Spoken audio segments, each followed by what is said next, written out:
Hi, welcome back to the Amoretti kitchen. Today I'm going to make a pumpkin spice and pear bread pudding, and I will top it with some pear creme anglaise.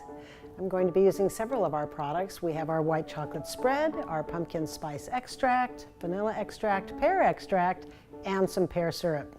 Let's get started. All right, so the first thing I'm going to do is to cut up some bread. This is very stale bread, which is the best. This is just a French loaf. You could use a ciabatta. You could use any bread that you like. I'm going to cut it up into small squares, and then we'll toast it in a 350 oven for 10 minutes. You can do this bread pudding in several different stages to make it easy.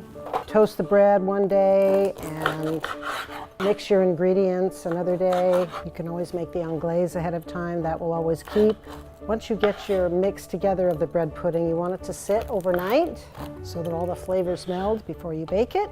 So this is a good way to use any bread that's been left over, or if you want to buy some day-old bread, a lot of bakeries will sell you their old bread. Sometimes bread is on sale because it's old. All right, so this is going to bake in a 350 oven for 10 minutes. All right, I have 3 nice pears here, which I will peel and chop. Okay, now that the pears are cut, we can start making the cream and milk mixture to go into the bread. All right, so now I'm going to heat the cream and the milk and the brown sugar just to simmering. So we have a lot of other extract flavors that you could add to a bread pudding. We have, if you don't like pumpkin spice, you could add plain pumpkin. You could make an apple bread pudding. We have a lot of great extracts with apple. And you could also add a different kind of spread. This is our white chocolate spread, but you could use any of the other flavors if you like.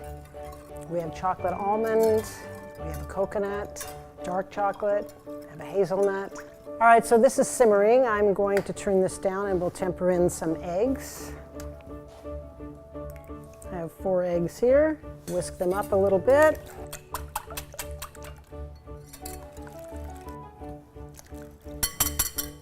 Okay, now this is going to go back into the pot. So this is simmering. I'm going to turn off the heat, and I will add the white chocolate and let that sit in here to melt for just a few minutes. And some salt.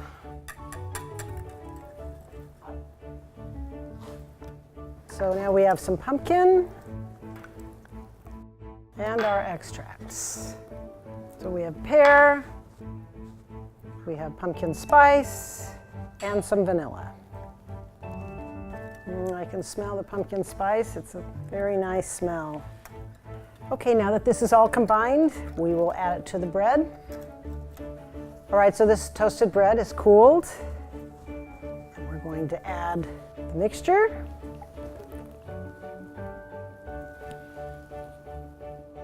Just stir that in, make sure that all the bread has been soaking up the juices and the milk, all those great flavors.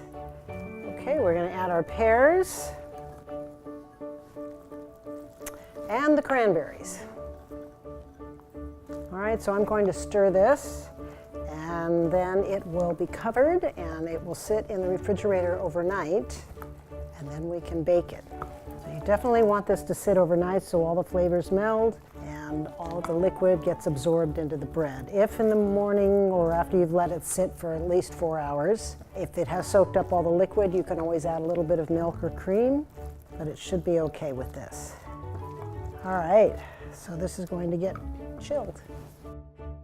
Okay, so this has been sitting overnight and we are ready to bake this. As I say, you can do this in stages. You know, you can make the liquid that goes over the bread a day ahead. You can toast the bread a day ahead. So it seems like a lot, but really once you break it down, it's not bad. So just use an ice cream scoop to give yourself some even scoops. This will bake in a 350 oven for 55 minutes to an hour. It just depends on your oven. Now this bread has soaked up all of the liquid, and I'm not adding any more because I can feel that it has plenty of moisture in there. But if it feels dry, certainly go ahead and add some cream or milk or both. Okay, and I'm just going to sprinkle some raw sugar over the top. All right, this will bake be back. All right, so now I'm going to make the pear anglaise. So we've got cream and milk. This is our pear syrup. You could use an extract. You could use any other flavored syrup if you don't want to use pear when you're making your bread pudding with any other flavors. We have a lot of syrups to choose from. So I'm going to temper in the hot cream and milk into the egg, so I'm going to add some sugar. All right, so this is simmering. I'm going to turn that off and we'll temper in the eggs here. And then I'm going to cook it until it coats the back of a spoon. It's 82 degrees centigrade.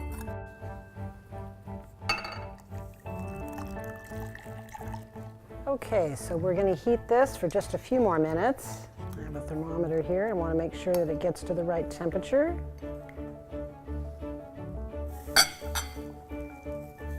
Okay, so now I can add the pear syrup. And I'm going to ice it down because I want it to stop cooking. So just a few minutes, that'll be cool enough. Okay, and then we can plate our bread pudding. Okay, so here we have our bread pudding that has baked beautifully, and the pear anglaise, which is also beautiful. Thanks for watching. I hope you enjoyed the video. Please subscribe to our channel and our newsletter. We want to keep you up on all of our discounts, our promos, and of course our giveaways. You can follow us at Amoretti on Facebook, Instagram, and Twitter. See you next time.